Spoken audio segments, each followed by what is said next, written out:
भगवते वासुदेवाय। ॐ नमो भगवते वासुदेवाय। ॐ नमो भगवते वासुदेवाय. Chapter 14, verse 1. Shri Bhagavanuvāca Param Bhuya Prakashyami Jnanam Jnanachak Uttamam Yajñatva Munaya Sarve Param Siddhim Ito Gata. The Supreme Personality of Godhead said, "Again I shall declare to you the supreme wisdom, the best of all knowledge, knowing which all the sages have attained the supreme perfection." Verse 2. Idam Jnanam Upashritya Mama Sadharmam Agata Sarge Apina Upajayante Pralayena Vithanti Cha. By becoming fixed in this knowledge, one can attain to the transcendental nature like my own. Thus established, one is not born at the time of creation or disturbed at the time of dissolution. Verse 3. Mama yonir mahad brahma tasmin garbham dadami aham sambhava sarva bhutanam tato bhavati bharata. The total material substance called Brahman is the source of birth, and it is that Brahman that I impregnate, making possible the births of all living beings, O son of Bharata. Verse 4. Sarva yoneshu kaunteya murtaya sambhavanti ya tasham brahma mahad yonir aham bija pradapita. It should be understood that all species of life, O son of Kunti, are made possible by birth in this material nature, and that I am the seed-giving father. Verse 5. Sattvam rajastama iti guna prakriti sambhava nibadnanti mahabaho dehe dehinam avyayam. Material nature consists of three modes: goodness, passion, and ignorance. When the eternal living entity comes in contact with nature, O mighty armed Arjuna, he becomes conditioned by these modes. Verse 6. Tatra sattvam nirmalatvat prakashakam anamayam sukha sangena badnati jnana sangena chanaga. O sinless one, the mode of goodness, being purer than the others, is illuminating, and it frees one from all sinful reactions. Those situated in that mode become conditioned by a sense of happiness and knowledge.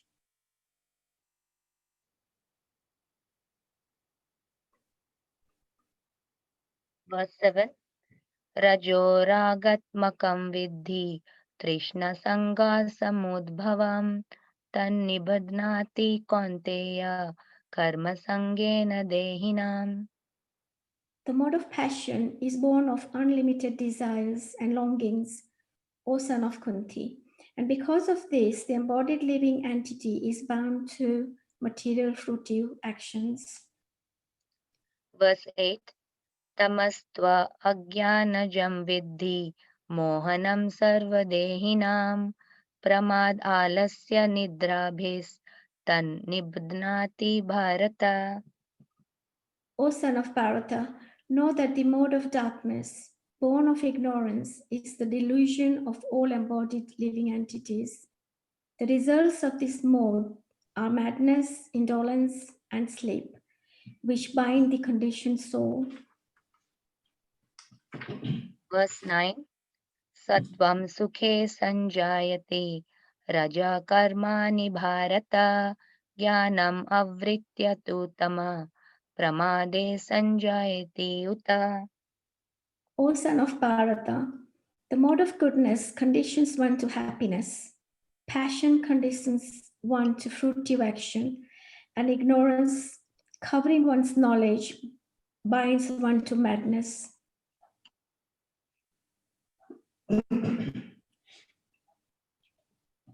Verse 10. Rajastamascha abhibhuya Satvam bhavata bharata Rajasatvam tamaschaiva Tamasatvam rajastatha. Sometimes the mode of goodness becomes prominent, defeating the modes of passion and ignorance, O son of Bharata. Sometimes the mode of passion defeats goodness and ignorance. And at other times, ignorance defeats goodness and passion. In this way, there is always a competition for supremacy. Verse 11. Sarvadvareshu dehasmin prakasha upajayate Jnanam yada tada vidyad Vivridham sattvam yuta. The manifestation of the mode of goodness can be experienced when all the gates of the body are illuminated by knowledge. Verse 12. Lobha pravritir arambha karmanam ashama spriha rajasi etani jayante vrivridhe bharatarshava. O chief of the Bharatas, when there is an increase in the mode of passion, the symptoms of great attachment, fruitive activity, intense endeavor, and uncontrollable desire and hankering develop. Verse 13. Aprakasho pravritischa pramado moha evacha tamasi etan jayante vivridhe kuru nandana. When there is an increase in the mode of ignorance, O son of Kuru, darkness, inertia, madness, and illusion are manifested. Verse 14. Yada sattve pravriddhe tu pralayam yati dehavrit tadottama vidam lokan amalan pratipadyate. When one dies in the mode of goodness, he attains to the pure higher planets of the great sages.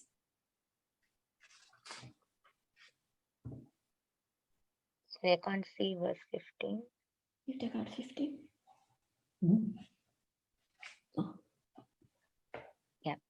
Verse 15. Rajasi pralayam gatva karma sangishu jayate tatha pralinaastamasi muddha yonishu jayate. When one dies in the mode of passion, he takes birth among those engaged in fruitive activities. And when one dies in the mode of ignorance, he takes birth in the animal kingdom. Verse 16. Karmana sukriti ashu satvakam nirmalam phalam rajasastu phalam dukkham ajnanam tamasha phalam. The result of pious action is pure and is said to be in the mode of goodness. But action done in the mode of passion results in misery, and the action performed in the mode of ignorance results in foolishness. Verse 17. Sattvat sanjayate jnanam rajaso lobha evacha pramada moha tamasa bhavato jnanam evacha. From the mode of goodness, real knowledge develops. From the mode of passion, greed develops. And from the mode of ignorance develops foolishness, madness, and illusion. Verse 18. Urdhvam gachanti sattvastha madhye tishtanti rajasa jaghanya guna vrittistha adho gachanti tamasa. Those situated in the mode of goodness gradually go upward to the higher planets. Those in the modes of passion live on the earthly planets. And those in the abominable mode of ignorance go down to the hellish worlds. Verse 19. Na anyam gunebhya kartaram yada drishti anupashyati गुणेभ्यश्च परं वेत्ति मद्भावं अधिगच्छति. When one properly sees that in all activities, no other performer is at work than these modes of nature, and he knows the Supreme Lord, who is transcendental to all these modes, he attains my spiritual nature.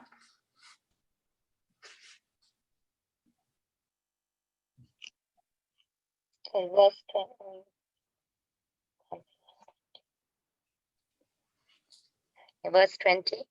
गुणानेतान् अतीत्य त्रिन् देहि देहा समुद्भवान् जन्म मृत्यु जरा दुःखेर विमुक्तो अमृतमश्नुते. When the embodied being is able to transcend these three modes associated with the material body, he can become free from birth, death, old age, and their distresses, and can enjoy nectar even in this life. Verse 21. Arjuna uvacha कैर्लिङ्गे स्त्रीन् गुणानेतान् अतीतो भवति प्रभो किम् आचार कथं चैतं स्त्रीन् गुणान् अति वर्तते. Arjuna inquired, O my Lord, by which symptom is one known who is transcendental to these three modes? What is his behavior, and how does he transcend the modes of nature? Verse 22 to 25. Shri Bhagavan Vacha Prakasham cha pravrittim cha mohameva cha pandava na dveshti sampravrittani na nivrittani kamshati उदासीन वदासीन गुणैर्योन विचलयते गुणा वर्तन्ते इति एवं यो अवतिष्ठते न इन्द्रते सम दुःख सुख स्वस्थ समालोष्टाश्म काञ्चन तुल्य प्रिय प्रियो धीरास् तुल्य लिङ्गात्म संस्तुति मान अपमानाय स्तुल्यमित्राणि पक्षयो सर्वारम्भ परित्यागी गुणातीतः स उच्यते. The Supreme Personality of Godhead said, O son of Pandu, he who does not hate illumination, attachment, and delusion when they are present, or long for them when they disappear, who is unwavering and undisturbed through all these reactions of the material qualities, remaining neutral and transcendental, knowing that the modes alone are active, who is situated in the self and regards alike happiness and distress, who looks upon a lump of earth, a stone, and a piece of gold with an equal eye, who is equal towards the desirable and the undesirable, who is steady, situated equally when in praise and blame, honor and dishonor, who treats alike both friend and enemy, and who has renounced all material activities. Such a person is said to have transcended the modes of nature. Verse 26. Mam chayo abhicharena bhakti yogena sevate sa gunam samatityan brahma bhuyaya kalpate. One who engages in full devotional service, unfailing in all circumstances, at once transcends the mode of material nature and thus becomes to the level of Brahman. Verse 27. Brahmano hi pratishtha aham amritasya avayasya cha shashvatasya cha dharmasya sukha ekantikasya cha. And I am the basis of impersonal Brahman, which is immortal, imperishable, and eternal, and is the constitutional position of ultimate happiness. Hare Om Krishna. Tat Sat iti Srimad Bhagavad Gita Shu Upanidashu Brahma Vidyayam Yoga Shastre Shri Krishna Arjuna Sambade Gunatrayi Vibhago Yoga Nama Chaturdasho Adhyaya. Om Hare Krishna. Thank you. Hare Krishna, Prabhuji. Thank you. Thank you, Rupa Mataji and Shobna Mataji. That was very beautifully recited. Your Sanskrit recitation is very good, Rupa Mataji. And Shobna Mataji, you recited at such a good speed, because I know children often, they like to go at they have a different pace, but it was very nicely recited. I really enjoyed reciting Bhagavad Gita today. That was really nice. Thank you, Great. Prabhu. So we will be discussing the text 3 today, because Vrindavan Chan Prabhu stepped in very kindly yesterday to save me. I wish somebody else could have stepped in today as well. But it's nice to be engaged in the service of Srila Prabhupada like this. I don't mind being exhausted in spiritual exercises like this. That'll be the perfection of my existence. So here we are. Beautiful text 3. Mama yo nirmahat brahma tashmin garbham dadami aham sambhava sarva bhutanam tato bhavati bharata. Translation and purport by His Divine Grace A.C. Bhaktivedanta Swami Srila Prabhupada. The total material substance called Brahman is the source of birth, and it is that Brahman that I impregnate, making possible the births of all living beings, O son of Bharata. So perhaps we can have some devotees who could read the purport for us. Maybe we can have Chandra Chaitanya Prabhu. Would you like to read the first paragraph of this purport?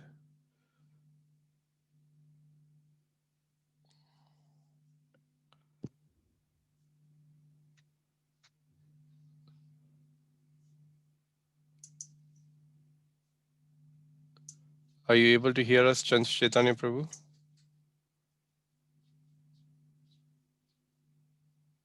Okay. While we wait to hear from 1.3 Sachi was. Okay, great. While we wait, maybe Ajay Mukunda Prabhu, would you like to make a start by reading the first paragraph for us? Yes, Prabhu. Thank you, Prabhu. This is an explanation of the world.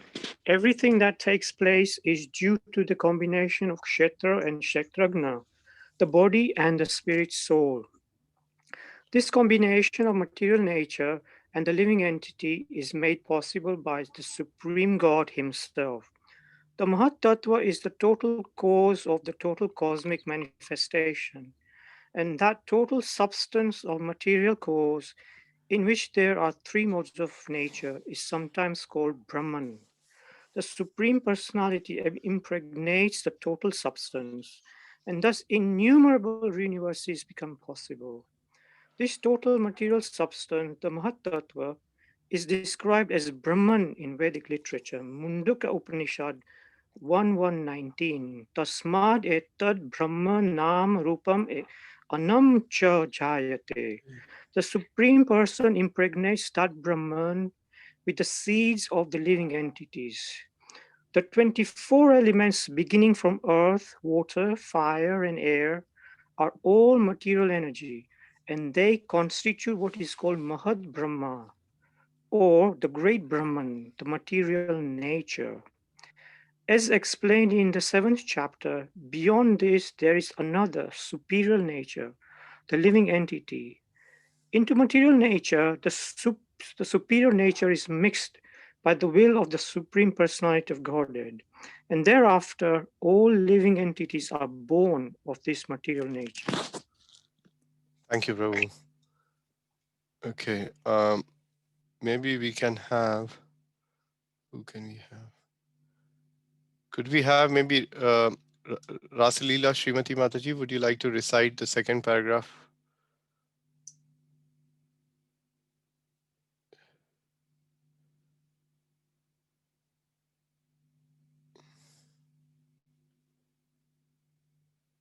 If not, Madan Hare Krishna. Hare Krishna Mataji. Yes, go ahead. Second paragraph.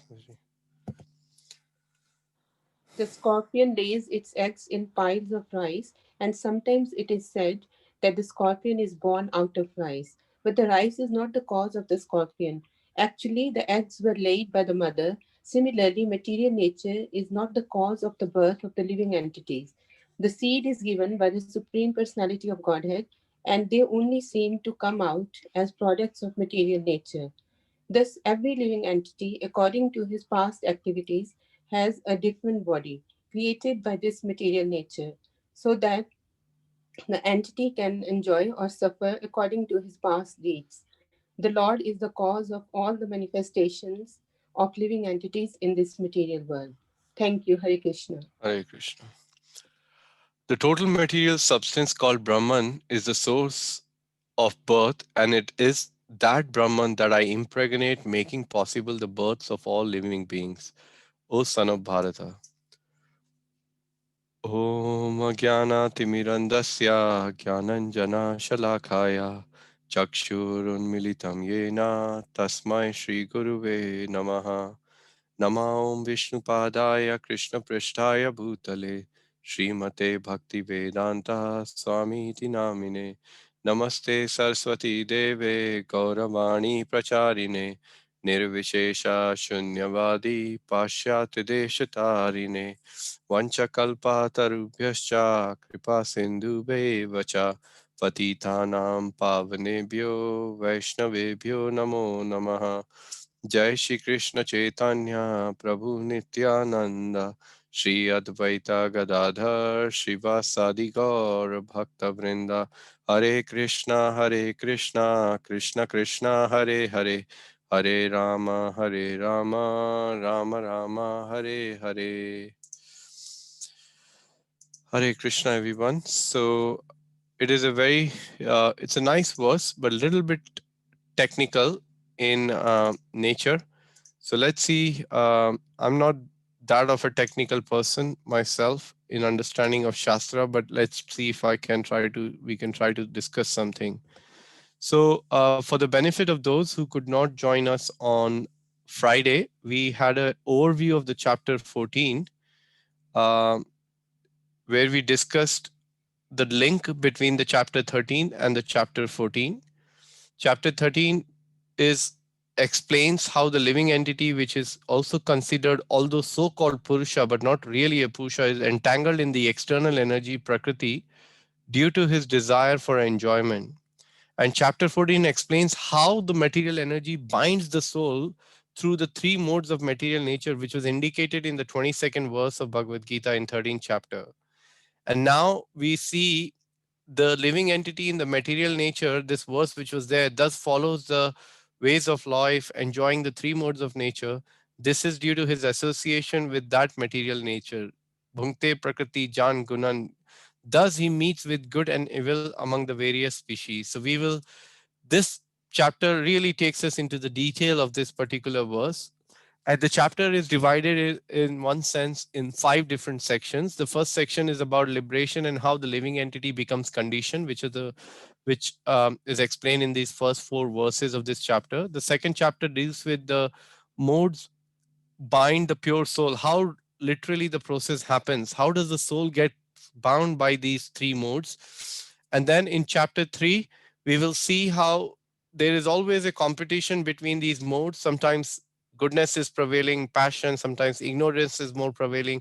So there's always a supremacy, and we will see that in these 4 verses from 10 to the 13th. In section 4, we will see how acting and dying within the modes work. What happens to somebody who dies in goodness versus somebody who dies in ignorance or passion. And in the last section of the chapter, we will see, after hearing and learning all about the modes of material nature, their intricacies, what is the destination of one when somebody is influenced by particular modes. We will see how one can actually transcend these 3 modes of material nature and come to the perfection of the human life. So in one sense, if you recall in the first text, Lord Krishna is assuring, he's saying this is the most confidential knowledge which I'm going to give you, by knowing which you can perfect life. And Vrindavan Chand Prabhu very nicely explained yesterday that how this knowledge, if we are looking to achieve perfection, there is such a hope for the living entity that, okay, if you can't read the whole Bhagavad Gita, at least if you understand and read this chapter, you can still perfect your life. Look at how merciful the Lord is. He's, of course, to Arjuna, he's recited or explained the entire Bhagavad Gita, but he's telling Arjuna there may be many people who may come. So here we go, 14th chapter, and you can achieve perfection in life. So it's a very, very good chapter, because often we take the modes for granted and we think, oh, I'm okay, I'm all right. And Prabhupada said, you're not okay. We are deceased at the moment. So this chapter will make us realize how deceased we are, at least how deceased I am. And it will give us a good understanding of how we can come out of this disease actually. So the practical application we discussed of the section was to understand the conditioning of the three modes is a powerful tool to assist us on the path of self-realization. And what is the link between the text 2, which was discussed by Vrindavan Chand Prabhu yesterday, and the text 3 is that now that after Krishna had glorified the knowledge, which he's about to reveal, he said, this is a very highly confidential knowledge which I'm going to give. Krishna begins to explain now the intricacies of the relationship between the material nature, which is Prakriti, the conditioned living entity, which is considered or known as Nitya Baddha, and then finally the Lord himself. And then the theme of these two texts is similar, although I'm only covering text 3, but it is a similar theme in the sense that these verses explain how the soul comes into the material world and it is placed within the modes of material nature. Material nature is the mother supplying living entity with the body, as we just read in this particular text. Ultimately, she's the mother who's supplying living entity with the body. She's arranging for us gross material body to be had. And the Lord puts him there by his potent glance and thus impregnates the material nature with the seed. Aham pradap bija pitaha. Lord is the seed giving father. We learned that already in the Bhagavad Gita. And we see what is happening here in this, in terms of the purport of Srila Prabhupada, is that material nature is the mother, which is supplying living entity with the body, which we just read. And the total material substance, which is called Brahman, is the source of the birth. And we will look at it more into the detail after this. So what happens? The Lord impregnates the Brahman with living entities, and how that process takes place, I'll try to explain very shortly. But Srila Prabhupada gives a very wonderful analogy in the purport where he says that the scorpion lays its eggs in rice, but the rice is not the cause of scorpion. You see, by nature, it has been arranged by the material nature that the place for birth for giving scorpion is in rice. But Prabhupada then goes on to explain that this refutes that material nature is the cause of the birth of living entities. You see, scorpion giving birth in the rice does not mean that rice is the primary source of scorpion giving birth. The primary source is still the Lord, who is actually giving us, who's giving us life, because the soul is there and the super soul is there. So Prabhupada is clearly saying that this refutes that material nature is the cause of birth of living entities.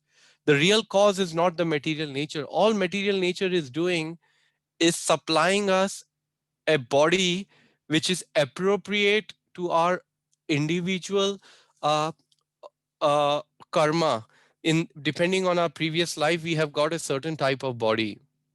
And it is very nicely explained in the conversation between the Vishnu Dutas and the Yamadutas during the pastime of Ajamil, when this whole conversation is going on, that actually the body, if we get into the details of Srimad Bhagavatam, it is very beautifully explained there that only for a person who is somewhat or other still engaged in sinful activities or still having to go through that atonement process and not yet had completely atoned, those persons are under the direct jurisdiction of Yamraj. But anybody who is a devotee of the Lord and is not even who is not a devotee, anyone who's a devotee of the Lord, then although then it's the Lord who supersides and decides what kind of body he will decide. The Lord directly takes charge of such a person. Hence, he was so merciful on Ajamil in that case. But it is quite interesting to note that among material nature, Yamraj is only responsible for those who perform sin. So there is still a vast majority of the living entities in the world, like beasts, animals, birds. Yamraj does not get involved in that, you see. So that has already been arranged by the material nature in a very, very systematic way. The body is given. It is very, very nicely explained there in Bhagavatam. So Yamraj is only, if you think about it in the creation, only responsible for a certain amount of living entity. That is why we should not get surprised when the Yamadutas were not able to recognize the Vishnu Dutas. Srimad, His Holiness Radha Govind Maharaj very beautifully explains in his Katha. He says that Yamadutas could never recognize the Vishnu Dutas, because they had never seen anything like that before in their life. All they dealt with people who had done heinous acts and very sinful activities. All they knew was to drag them on a sand which was like 900 million miles long, and it's like piping hot from down. And then sometimes they have been whipped as they've been taken along to the hellish planets to be given the punishment. And when they get there, they take them to different places according to the sins they had performed. So they had never heard or seen anything as beautiful as the Vishnu Dutas. So that is why when they landed up in the beautiful in the beautiful abode of Yamaraj, and when they began to say, the first question they asked, "Oh my master, we are slightly confused here. How many masters are there? Is there anybody?" Their question was, they were directly in one way insulting their master, trying to say to him, "Is there anybody more who's above you, Yamraj? Because we are a little bit confused here. We were given a duty to do and we couldn't do it." And these guys landed up, and there was this whole thing about Narayan, Narayan. And the moment Yamraj heard the word Narayan come out of the Yamaduta's mouth, immediately he began to smile. And Prabhupada remarks very beautifully in that purport to that verse, where he says the reason of Yamraj smiling was because that he was so pleased for to hear um, the holy name of Narayan coming from the mouth of his Yamadutas, which was never possible before. So you see how intricate these laws are. It's very, very difficult to understand. So let's go on to the next page. So here we see in this text, it is explained that everything that takes place is due to the combination of the body and the spirit soul. Without their combination, nothing really can be created or nothing really can take place. And that's why this combination of the living entity is only made possible by the Supreme God Himself. It is only He who impregnates the material nature, and then He impregnates the Prakriti, and through which the creation takes place. And then there is a reference made in this verse to word Mahatattva, which is the total cause of the total cosmic manifestation. And what that means, it means the total substance of the material cause, in which there are three modes of material nature, in sometimes called Brahman. And Prabhupada gives the reference to that verse which Achay Mukunda Prabhu read from Mundaka Upanishad. And then another word is given as Mahat Brahma, which is the great Brahman, refers to the material nature, which constitutes 24 elements which are of the inferior energy. They are not of superior energy, because in those 24 elements there is no intervention of the Lord. There is no intervention of the spiritual energy. The living entity constitutes the superior energy. Only when the Lord impregnates the living entity, or the soul comes into play with the 24 elements, then those 24 elements starts to make sense. So here we see in the Srimad Bhagavad Gita, we read in the 13th chapter, verse 6 to 7, these 24 elements were explained. So the first thing is that there is Mahabhuta. Okay, and then and what does that Mahabhuta includes? It includes 5 great elements, which are earth, water, fire, air, and ether. Then comes the second thing which then comes into creation is the 5 knowledge acquiring senses. And how do you acquire knowledge? Through eyes, by seeing; through nose, by smelling; by ears, by hearing; skin, by touching; and tongue, by tasting. or speaking. So like this, these are the 5 knowledge acquiring senses. Then there are 5 working senses, which are speech through voice, legs for walking, hands for moving, anus and genital. So these are 5 karmendriya working senses. And then comes the fourth one, which is the 5 object of senses. So how, eyes, you can see the form, from nose you can smell, from ears you can hear. So these knowledge acquiring senses and the object of senses are completely interrelated. They are kind of dependent on each other, as you can see here. And then finally comes the 4 other subtle elements, which are mind, intelligence, false ego. And the unmanifested word is actually referred in many places as time, as kala, or the interactions of all these elements which are put together. But more importantly, in many places, especially in Srimad Bhagavatam, 3rd canto, 26th chapter, where it is, the chapter is entitled Fundamental Principles of Material Nature. In that, it is very nicely explained that the 24th element is also sometimes referred as time. Sorry, I do apologize. 25th element. There is also a 25th element which is referred as time. But here you see the 24th element is unmanifested, and the reason why it is unmanifested is because it is coming from all these elements together. It's been put together, and through the interactions of all these actions, you see the happiness and distress and the desire and the hatred take place. And then we also know about the non-permanent changes of the transformation of the body. What happens? It takes birth, it grows, it stays for some time, it produces offspring, it dwindles, and then it dies. So how does the living symptom, what happens is represented by our consciousness and our conviction, and the manifestation of the subtle body, false intelligence, and false ego. So this is, in a nutshell, are the 24 elements to understand. Now I want to maybe spend 2 to 3 minutes just going through this element about the Mahatattva and the Purusha. So something which is in the beginning is called Pradhan. And this was explained in the conversation between Devahuti and Kapila. Lord Kapila Dev was explaining to Devahuti that what is Purusha? So Purusha is the consciousness of the Supreme Personality of Godhead, or the Param consciousness, which is referred also as Purusha. Then there is Pradhan, and within Pradhan there are different characteristics. So we here see that Purusha, the consciousness, then mixes with Prakriti, which is at this stage is unmanifested primordial matter. There is no it hasn't become Pradhan. It becomes Pradhan when there is an agitation. So after the consciousness or the glance of the Lord on the Prakriti, what happens? The first principle of individualization or discrimination starts to become, which is the stage called Mahat or Buddhi, from where then the Ahankar develops in the form of ego, allowing of the self identity.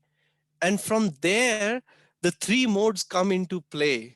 And each of these 3 modes have a certain effect on, depending on the false ego of the person or the living entity. So you see here, Sattvic is mode of goodness, Tamasic is mode of passion, ignorance, and Rajasic is mode of passion.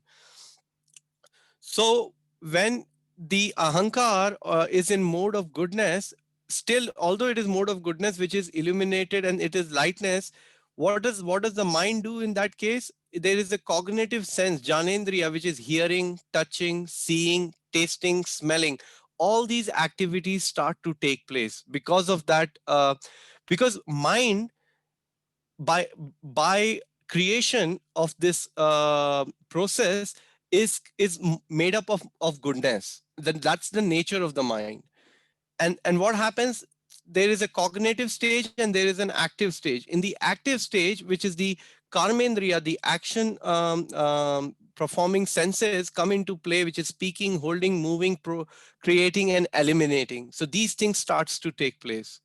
And then finally, what happens here? The 5 subtle elements, which are then comes through the this side, which is the tamasic side, which is the ignorance, the subtle elements of the Tan mantra comes, which forms the 5 gross elements like the earth, water, fire, air, and space. So that is in a nutshell, a little bit about the creation. But what I wanted to also spend a bit of a time is talking about the characteristics of Pradhan, which I had previously mentioned. So Pradhan is when the characteristics of Pradhan initially are, it's an unmanifested state. And then the Lord has a glance on that Pradhan and he looks at and he induces, there is an element of Kala which comes into, which is called the time. And from there, once that Kala and the glance come together, the Pradhan gets impregnated, which then becomes Mahatattva. You see, that state becomes Mahatattva. And from there, the 3 modes starts to come in place. Then the causes of Prakriti, then what I've just gone through and explained it to all of you. And on the other side, which we have just covered, are the 24 elements of the material energy, which we have just kind of covered.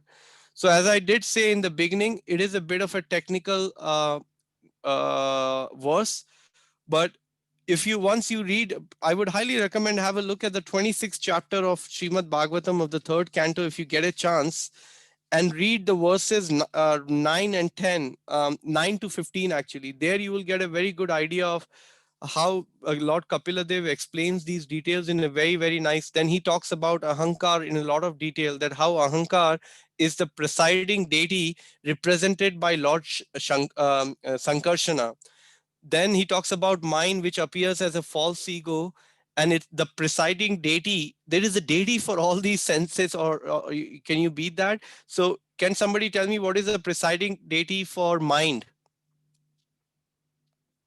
Let's see who can share. Aniruddha. Very good, Hema Mataji. Well done. Yes, it's Aniruddha. So then there are the senses which are also which appears from false ego, as I just showed you, in the Rajas state, in the Rajas and the Tamasic state. And then finally there are Tan mantras and the elements which we covered. So these were some details. I don't know how much I was able to explain, but I hope something went in. But one thing I must say to all of you, that do not get so much worried when these technical details of a lot of these things in Krishna consciousness become clear as we start to read Srila Prabhupada books more and more. Even till date, when I read Srimad Bhagavatam 3rd canto and 5th canto, unless you're Karthik Chand Prabhu, who's really has grasped it and be able to explain it, even I struggle to grasp some of the intricacies of this part of the creation actually. But we have to carry on. It doesn't mean we close the book. Oh, this is too complicated. I don't know. It's not that if we don't understand that part, we won't be able to go back to the spiritual world. That's not the case. We just have to still understand to the degree we can, or to the degree the Lord wants to reveal it to us. So on that note, I want to end that. And because, as we know, this is the last few days of month of marathon, and in my session, you won't be able to go unless I talk about book anyway, whether it is marathon or not. I want to read something very nice to you about from this beautiful book, Our Family Business, how the book distribution Srila Prabhupada regarded as our family business. Divya Gaurangi Mataji, thank you so much for your encouragement. I hope I was able to explain. So please, if you have any comments or questions, I'll take that in next 2-3 minutes. But let me read this. On November 15th, this is going to be quite nice actually. After going through this technical element, to hear something so light and nice, it will bring you back and make you feel more happy if you're feeling a bit depressed with that session. On November 15, 1971, Srila Prabhupada wrote to his disciple Lalit Kumar Das, "If you simply push on this one activity of distributing my books, your all success will be there. One activity, all success," Prabhupada repeats. Srila Prabhupada went on to say that he had personally hatched this idea that the mass distribution of his books was his transcendental plot to uplift human society. What exactly did he mean by transcendental plot? He means that simply by distributing his books, there would not only be all success, but book distribution would bring in enough money to finance the expansion of Krishna consciousness movement. If you simply push on this one activity of distributing my books, your all success will be there. I have hatched this transcendental plot for getting money for selling my books. And if we stick only to this plan and use one brain for selling books, there will easily be sufficient money.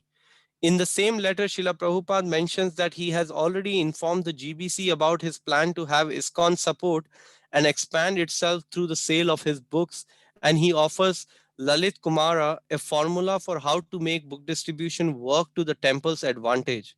He wanted his disciple to fulfill his transcendental plot, and he didn't want them to worry about money. If Krishna sees that we are very active to spread information about him, he's the master of goddess of fortune. He will give everything. People everywhere are busy hatching money making schemes. But how many of these plans are both practical and purely transcendental? In other words, how many schemes easily generate money and at the same time are motivated not by the desire for material profit but only by the desire to do good for others? Finding a plan anywhere in the world with such seemingly contradictory elements is difficult, if not impossible. But Srila Prabhupada's plot contains both elements to the full. So you can see Srila Prabhupada, what a practical person he was. You know, he was a visionary, he was a leader, and he could clearly see what was going to happen. And we heard today from His Holiness Radhanath Maharaj that how the money was coming in from ISKCON Mayapur temple and how devotees were working in Soviet Union tirelessly, how the printing press was going on in underground, and how this devotee came and to distract, how he fell from on top on these people, so that those police guys or the people could be diverted to what they were trying to do. And I could see the spirit of enthusiasm, the ecstasy and the bliss Maharaj was feeling, because he couldn't stop himself to come back and share that with us. What an experience it was. For me, that was just the highlight. It was like a crescendo. The whole session was so beautiful today. I just felt that, oh my, oh Srila Prabhupada, we are so fortunate that somehow or other you have given us engagement in your transcendental plot to try and be of some service to you, although it is very, very insignificant actually. So for me, it was just out of this world, completely out of the world. So if anybody has any comments or any suggestions, probably on Radhanath Maharaj class or Mother Vishaka's talk, that might be even better than mine, but feel free if you do have anything you want to share. But as I said to you, please, this book I don't read just to distribute books. I read this book even to drive inspiration for my chanting and reading Srila Prabhupada books, because it's a complete formula. I saw quite a few orders come through after day before yesterday. It was really encouraging. Few of you went out and ordered both those combo books. We only have very limited stock, so try to get a copy for yourself. And I know Hema Mataji shares this Japa inspiration quotes from that book as well. Hema Mataji, do you want to mention anything about that book? Yes, I've just sent you a message. It's a must. It's a must-have book, basically. If you want to inspire your japa, perfect your japa, and also looking at Srila Prabhupada's book distribution vision and things, yeah, it is a must-have, definitely. I get a lot of inspiration from that book. Thank you, So Mataji. I highly recommend it. Thank you. Thank you. So we have some comments here. Okay, so far devotees are feeling the explanation was really clear. Okay, all right, that's great. Very nice. Thank you, Bhagwati Mataji, for the encouragement. Any comments or any questions from anybody? I'm sorry we are not able to have bhajan today. It would have been nice to have a bhajan, but we will probably do it next week. We are all doing a wonderful bhajan by absorbing ourselves. Srila Prabhupada called it a complete state of samadhi when you're trying to think of how to spread Krishna consciousness movement. So we are that is also part of our sadhana actually, believe it or not. Hare Krishna Prabhuji. Hare Krishna Rupa It's very nicely. It's a bit of confusion actually. Rupa Mataji, I cannot, you're not audible. I can just about hear you. So see if you can increase the volume or come closer to your mic. Maybe I can hear you. Maybe my phone is not. Can you hear me now? Oh, it's gone even worse actually. Okay, Oh, yeah, I heard you now. Go ahead. Okay. So it's just a bit of Oh, much better. confusion actually. Can you hear me now? Yes, Mataji, I can hear you. Okay. So is Pradhan, Prakriti and Brahman, are they the same or there is a bit of difference? Because when Prabhupada says, no, when in the verse it says, I impregnate the Brahman. So I was thinking, Krishna says, I am the seed giving father and I impregnate Prakriti. So then Brahman and Prakriti and Pradhan, what's the difference or are they the same? So Prakriti is the is basically the modes of material nature, which comes in a later part after the Pradhan has been agitated, Mataji. So first is the Purusha, the Lord, who glances on the unmanifested state, which is called Pradhan, which is lying there. There is no consciousness in it. And once the Lord looks at Pradhan, and then there is also at the same time as the Lord is looking, there is an intervention of Kala, or the time, the presiding deity of the time, which then goes together to agitate that Pradhan. That agitated state then becomes Brahman, or becomes the what is also called Mahat Tattva. And from there comes the manifestation of the material energy, in one sense, or the Prakriti, which is exemplified or represented through the three modes of material nature. That's my understanding, but if there's anybody else who wants to add to this, please feel free to chip in. Thank you, Prabhuji. Hare Thank you. Krishna. No problem. So Prabhuji, is the Pradhan is the homogenized kind of, it's a dormant Correct. stage, isn't it? Yes, And Mataji, that's whereas right. the Mahatattva is the variegatedness, then there is introduction of variegatedness. Absolutely. Yes, Mataji, that is correct. Can you explain where the Brahmaji bit comes in? Because that's a secondary creation then, is it? Yeah, so yeah, that's right. So there is a primary creation and there is a secondary creation. So after this creation takes place, all of this Mahatattva has been happened and everything has happened. So the Lord, obviously then, which is the Karanadakshay Vishnu, he further expands and in the form of Garbhodakshay Vishnu. And the Garbhodakshay Vishnu then becomes the cause of the creation of Lord Brahma while lying in the Garbhodaksha ocean. He then, from there, obviously Lord Brahma appears. And from Brahma, then the creation takes place. But that creation is done on the basis of all that which we have just now discussed, Hema Mataji. So all of that is already done, and so Brahma just gets involved. So this is very, in one sense, it's so easy to understand. Now we can see that how Brahma is just an instrument taking on all the knowledge which Lord Krishna has already given in the creation. He just becomes the secondary creator because the Lord has already done the primary creation for us actually. So then Lord Brahma comes into the play, and all he does is, based on that science which has already been created by the Lord, he starts to then create the living entities. Like, he gives birth to Manu gives birth to Priyavarta, and Uttanpad, and then it's just coming one after another, one after another. These days, I had the privilege of reading and discussing Dhruv Maharaj pastime with my family every morning. We sit down, and it is such a nice part of the fourth canto. I cannot even begin to explain. It's so relishing when you hear that whole story of Dhruv Maharaj and the heritage he had, and how he was a pure devotee even at his birth. And just because of that incident, he moves away from his kingdom, goes to the forest. And then when he's coming back, that whole episode reminded me some similarities between Bharat Maharaj welcoming Lord Ram in Ramayana to versus how Dhruv Maharaj was then bathed by the tears first of his father, and then he was bathed by the tears of his mother, which were mixed by the milk which was flowing out of love from her breast. And that was considered an auspicious sign because he got Abhishek in the milk and the water, and how then he was going to be coronated as a king in the future, actually. So it is, I mean, every element of Bhagavatam is so relishable, but this Dhruv Maharaj pastime is so fascinating. And when Narika Ramya chose this for our 3 weeks of holiday, she said, let's make this our routine to discuss it with children. And both Sridham and Sachi, they're absolutely relishing it. We try to go through 20 verses. I try to read the purport, both of us before, and we have a nice discussion with them. And it's the best part of my day, which keeps me going actually, to do anything else. And I highly recommend, if you haven't decided to spend a pastime of the Lord in these 2-3 weeks and make your Christmas very special, pick up fourth canto and dive into Dhruv Maharaj pastimes, or pick up any stories which is close to your heart. And let this Christmas be the most memorable Christmas. Unfortunately, for many, it may not be the case.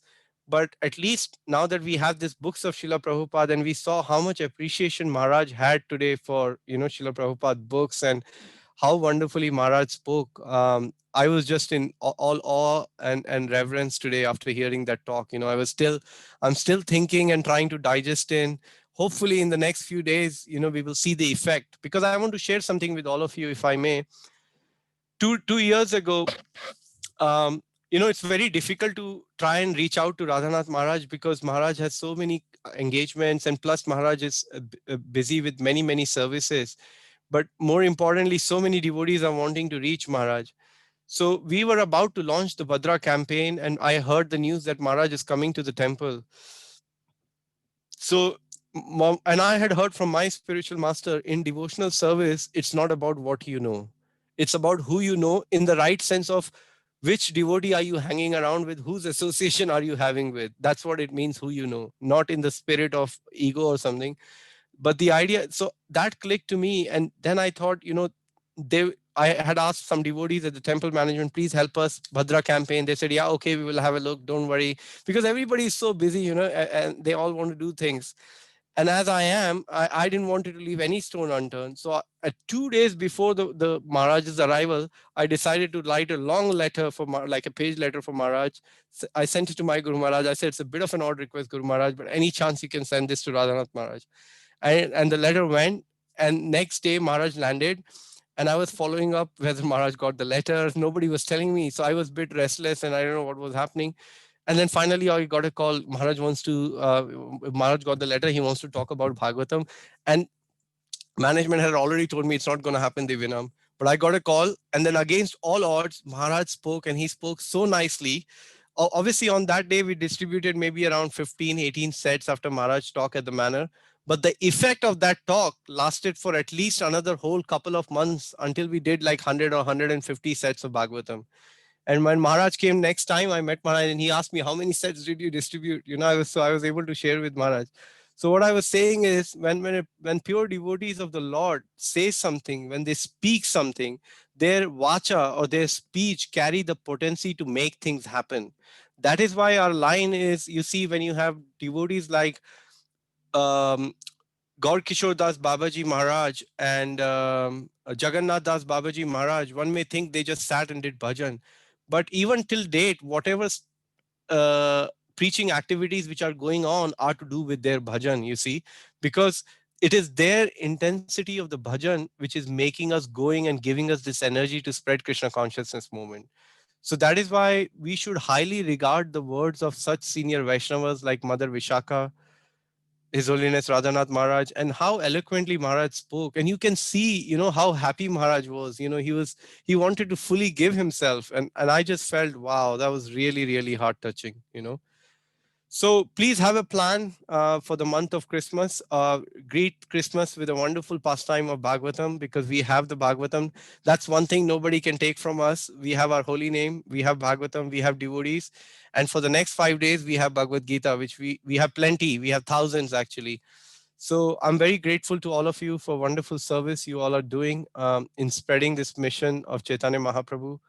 And at this appropriate time when the world needs it more. So let's keep trying our best.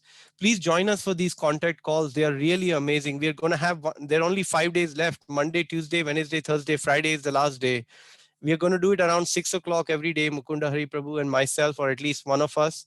Join us. Even if you don't want to call anybody, just call some of your friend and tell them about Chad, and just be there as a team, because when we see each other, there is so much of strength. And we noticed that in many devotees who joined the call yesterday and today. Any last comments or questions before we end? Or any comment? Anybody wants to share anything from Maharaj's talk today, which inspired them or gave them the assurance that we are on the right track?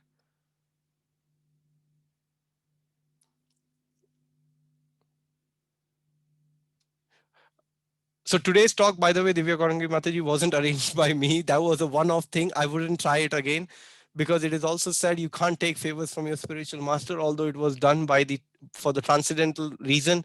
So I did not hesitate in doing it. And if an opportunity like this arises in the future, we may as well try it, Krishna willing. But yeah, but I'm very reluctant and hesitant to do it, because I'm very grateful to Maharaj for be able to do this. But obviously you could see the love between these two god brothers, and how much in love they are with all three of them. You could just feel it by the way how much appreciative they were of each other, actually. And this is what we have, and we should cherish it. Because if you see Prabhupada's disciples talking about Prabhupada and talking about their God, this is the real wealth, actually. When you hear one god brother glorifying another, it's done in the service of Srila Prabhupada. And that's the best part, of that's why you see Bhagavatam is sweet. It's very nice. But the reason it's very sweet is because the sweetness is coming with the relationship of those devotees and the pastimes which are discussed in those devotees. And hence Chaitanya Charitamrita becomes even more sweeter. And Leela Amrit becomes even more 10 times sweeter, because it's the pastimes of the pure devotee of the Lord, and very related in the current world, you see. Thank you, Rupa Mataji, for your encouragement. Thank you so much. So yes, please help Srila Prabhupada. I beg all of you. You all are wonderful Vaishnavas. You have imbibed Bhagavad Gita so much to your heart. You're doing an incredible service. Yes, Bhagavati Mataji, recording was already shared on the Sankirtan Forever group. Earlier today, you'll find it. It's there very much. Please hear it and be enchanted after hearing the video. I wouldn't blame you if you start calling more people apart from what you have already done actually after that class. But yeah, please go Hare for it. Krishna, Prabhuji. Hare Krishna, Divya Gaurangi Mataji. Yeah, you were saying that if you want to talk about something that Maharaj spoke today, any Yes, realization. please share. Please share. So today it was very interesting. Maharaj was speaking about this chapter that we are discussing, and then chapter 14 he mentioned about the modes, and he mentioned the verse Devi Hiesha Gunamai, and he said that forget about so many distractions are there in today's world, not only just the modes, but Krishna says in Bhagavad Gita that if you take my shelter, then you can easily cross beyond this. And when we hear from great souls and realized souls, it becomes, the faith becomes much stronger, and you think there is so much hope in this. And then Maharaj also mentioned about the printing. The printing press of Bhakti Siddhanta Saraswati Thakur, and then they saw that it was actually from Cleveland, Ohio, that had come all the way. And so yeah, all the connections, little connections, and how everything, the Lord really helps great souls like this, Prabhupada and his Guru Maharaj, and what all they have done for all these books and the printing. And so we are actually in a very good position. They have struggled a lot, and what we have to do just now is, like, under your guidance and all the, inspiring devotees, we just have to try our best, and rest is with Krishna. So yes, it was very inspiring, the talk today by all, Vishakha, Mother Vishakha Maharaj, and Vaishashika Maharaj. So thank you for that. Thank you, Mataji. Yes. Anybody who heard the talk and wants to share anything? I know Rasalila Mataji, you were there. Many of you were there today.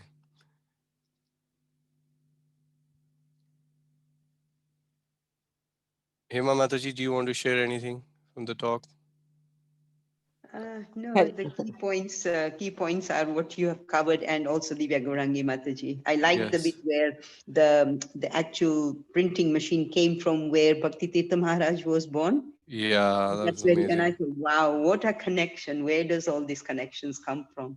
It has to be Krishna's connection, definitely. And you see, when Prabhupada walked into Boston, when they established the printing press for the first time, in the first ISKCON press, which was there in Boston, when Srila Prabhupada arrived, everybody was walking behind Prabhupada, very happy, and everybody was in a great mood.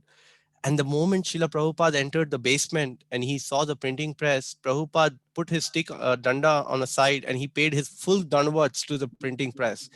And everybody who was around Prabhupada, not even a single person could think.